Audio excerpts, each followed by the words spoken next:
आराम से आधी सुरुवातीला जोरात टाळावा तुम्हाला सांगतो कसं सगळी वाजवायचं यासाठी पहिल्यांदा टाळा वाजवले आणि राजनंदिनी म्हणणारे दर्शन असतो आणि हे तुम्ही आम्ही मिस करणं गरजेचं नाही आहे कारण आपण फोटो कॅमेऱ्यात मिस कैद करतो आणि आयुष्यामध्ये आपण ते सणासणाला पाहतो पण क्षणाद्वारे आपल्या समोर असणारे जे असे हास्य व्यक्तिमत्व आहे जे सणासणांना आपल्याला आनंद देतात त्या विद्यार्थ्यांसाठी पहिल्यांदा ज्यांनी सूत्रसंचालन केलं त्यांच्यासाठी टाळा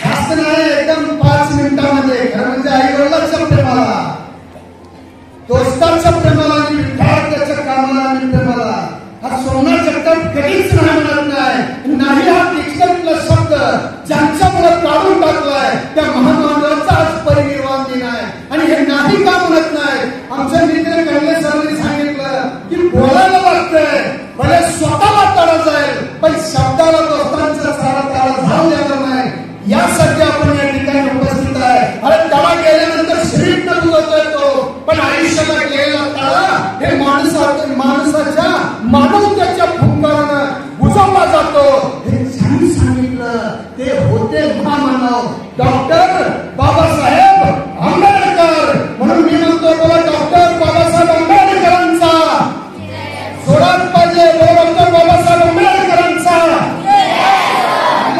डॉक्टर जोरात बोलायचं बोला डॉक्टर बाबासाहेब आंबेडकरांचा काय दिलं त्यांनी आम्हाला आपण त्यांच्या मोजमाप करणारे कोण अरे काय दिलं त्यांनी आम्हाला आपण त्यांच्या मोजमाप करणारे कोण अरे जाऊन जरा तुझं वजन मोजमाप करणारे समोर आहे जाऊन जरा त्याला तुझं वजन कर तुझं तोलमाप करणारे समोर आहे ज्याचं आयुष्य त्याने कधी त्याच्या उद्धारासाठी खर्ची घातलं आणि खऱ्या अर्थानं भारताला जगाच्या नकाशावर विद्वत्तेचा देश म्हणून ज्यांनी ठासून सांगितलं ते होते भारतरत्न डॉक्टर बाबासाहेब आंबेडकर मित्रांनो आणि यांचा हा परिनिर्वाण दिन महापरिनिर्वाण दिन मला सांगा एक पुस्तक लिहितो आपण काय होतं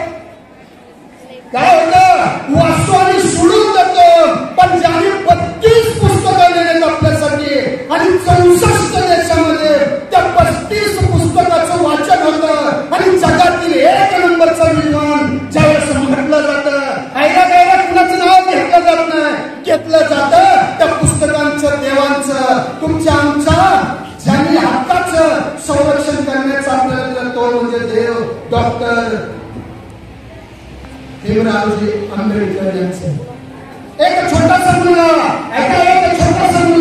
त्यामध्ये पडलेला असताना विचारतात त्याचे आई वडील म्हणतात अरे काय करतोस तू लायकी आहे का तुझी शिकायची आहे का लायकी 6 पैकी 5 विषय गेले त्याला वाटतं जगण्यामध्ये काहीच राग उरलेला नाही म्हणून तो त्या ठिकाणी टोचली घेऊन असाच रस्त्याने चालला असतो पण रस्ता फक्त चालायचा नसतो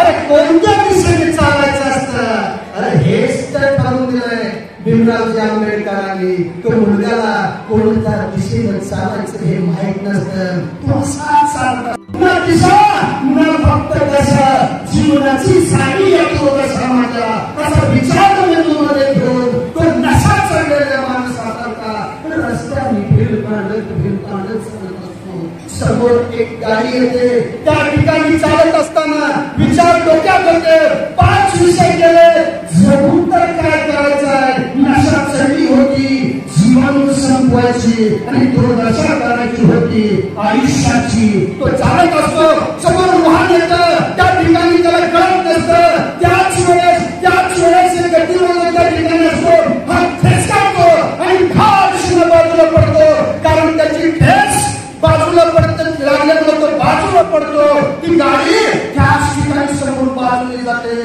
तो पडल्यानंतर खऱ्या अर्थानं माती त्याच्या कपाळाला लागली असती त्याच्या कपाळाला लागलं असतं तो मुंडकं वर करतो ज्या मूर्तीच्या समोर तो पडलेला होता ती होती डॉक्टर बाबासाहेब आंबेडकरांची मूर्ती आणि त्याच्या समोर लिहिलं होतं शिका संघटित व्हा संघर्ष करा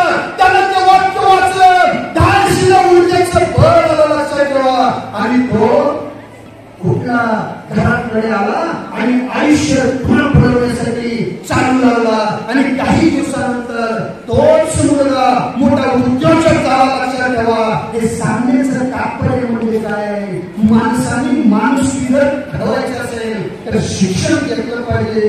अहो महाडच्या 14 तळागाळामध्ये अहो तळा फुटलं, तुमच्या घराच्या माठामध्ये पाणी आहे पण तंगामध्ये येत नाही, तंगामधून तुमच्या ओठामध्ये येत नाही, ओठावरून तुमच्या जिभेवर पडणार नाही पाणी, आणि ते जिभेवर पडलेले पाणी तुमच्या पोटात जाणार नाही हो, तर त्या पाण्याचा उपयोग काय, तुमच्या डेऱ्यामध्ये पाणी असो.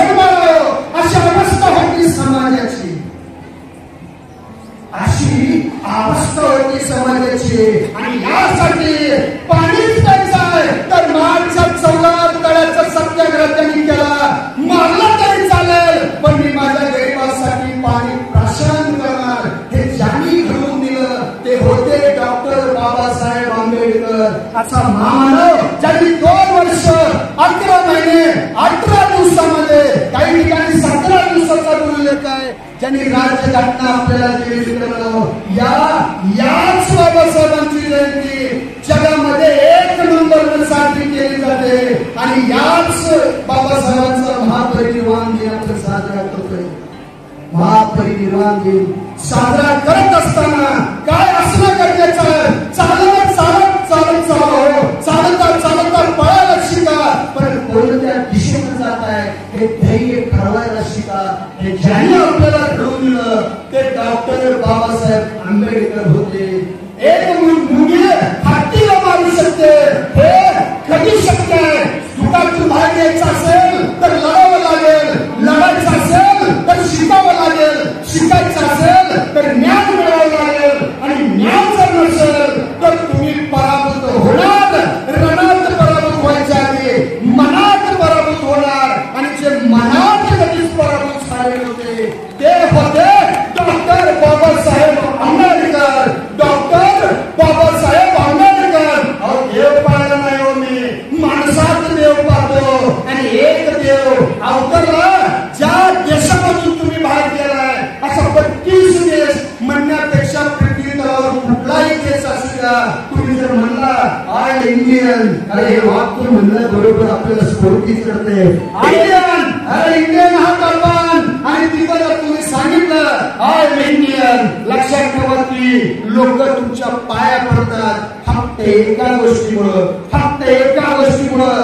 कोणती असेल ती गोष्ट सांगा, कोणती असेल ती गोष्ट, तर ती आहे डॉक्टर बाबासाहेब आंबेडकरांच्या जन्मभूमीतून तुम्ही आलेला आहे, म्हणून त्यांचे विचार तुमच्यामध्ये कायम असतात, म्हणून ते तुमचं दर्शन घेतात. असा महामानव होते बाबासाहेब आंबेडकर. काळाराम मंदिरामध्ये दर्शन मिळत होतं, देव मिळत आहे पण दर्शन नाही, म्हणून दर्शनासाठी मंदिरात जाण्यासाठी ज्यांनी उपोषण केलं आणि आपल्या आंबेडकरांची एक गर्जना केली होती की जरी त्या ठिकाणी हिंदू म्हणून जन्मलेला असेल तर हिंदू म्हणून मानणार नाही. मला सांगायचं काय, शेवट चालवताना पडतो, पडणाऱ्यावर हसणारे अनेक असतात, चालताना पडतो, पडणाऱ्यावर हसणारे अनेक असतात, पण पडणाऱ्याला हात देणारा फक्त एकदाच माझ्या पोटी जन्मलेले भीमरावजी आंबेडकर असतात. माझ्या पोटी जन्मलेले भीमरावजी आंबेडकर असतात. कारण त्यांनी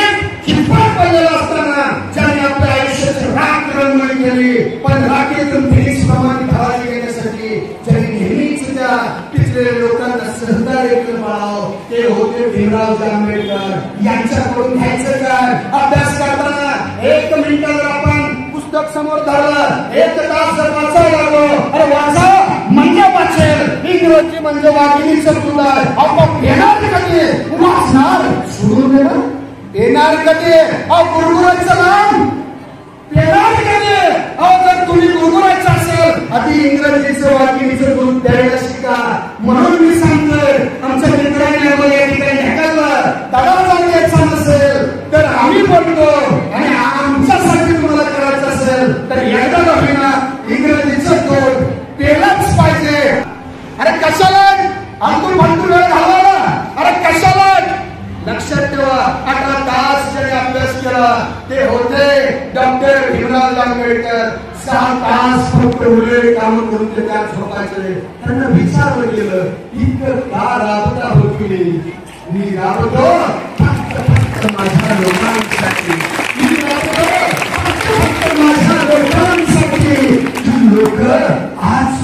असेल त्यांना जाग करण्यासाठी मी राबतो रात्रंदिवस, मी राबतो रात्रंदिवस 18 तास माझ्या लोकांसाठी, माझ्या लोकांसाठी. म्हणून माझ्या लोकांसाठी मी काही करतो म्हणून शिवाय. आणि 1954 शेवटच्या टप्प्यामध्ये येताना 1954 साली आंदोलन येताना दृष्टी घ्यायला आलेले असताना सुद्धा त्यांनी सांगितलं बुद्धाने हिंदू धर्म शेवटचा कर्तव्य पूर्ण केला आणि लेखणी त्यावर जसं आपण प्रस्ताव देतो तसं आयुष्याला देवाने त्यांचा प्रस्ताव दिला. पण आज 68 वर्ष झाले, 56 साली गेलेला हा देव आज 24 वर्ष आणि त्याच्या अगोदरची जर आपण 44 केली 68 वर्ष झाली.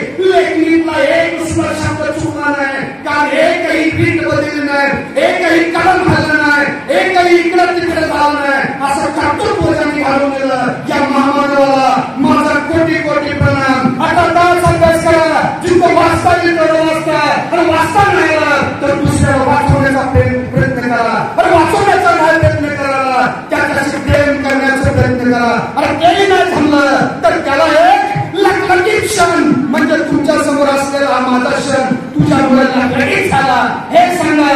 आणि त्या महामानवाचा विचार सगळ्यापर्यंत पोहोचवा. आणि या जयंतीनिमित्त त्यांचा विचार तुम्ही आत्मसात करा. आणि निष्ठा आत्मसात करू नका. काय करू नका, 86,400 सेकंद सोडून देऊ नका. 60वा करणारा दया, कारण एकी दयाची माणसे असतील असं माणसे असतील तुमच्या सारखीच मुली जे उद्याचे भारताचे भविष्य. आणि हेच आपल्याला त्या पुस्तकातून घडवायचं आहे. म्हणून मी या देवातल्या देवाला या ठिकाणी शतश या ठिकाणी पुन्हा एकदा वंदन करतो. आणि माझं मोडकं तोडलेलं असं ना तुम्ही ऐकून घेतलं, जे मोडकं आहे ते मला द्यायचं चुकलं,